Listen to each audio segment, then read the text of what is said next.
Hii ni kwa wale watu wote ambao wanaomba kazi ya welding Kazi ya welding inakuja soon Kuna kazi ya welding pahali. Kazi ya welding inakuja nitawanaunzia, but keep in mind that kama unaweza choma vertical itoke kama hii bas. So hiyo ndio interview.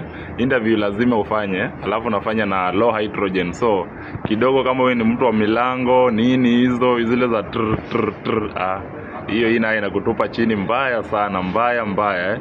Hii nataka mtu ametembewa ground, mtu anatumia ashaitumia nini low hydrogen, ametumia rod za SS hizo rod zote zenye industrial wanatumia kujenga maboilers nini, zile makampuni kubwa kama wanazitambua basi wewe sasa hii ni yako Lakini ile ya kidogo kama milango nini hiyo inaweza kutupa chini machine ni 3 phase, rod ni low hydrogen, unaona. Alafu welding nayo unapata vertical wamekuwekea kama hii, inafaa ipige vizuri, unaona.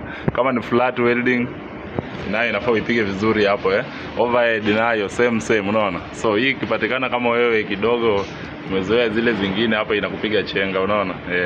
Sasa hivi ndio hii kwa sasa.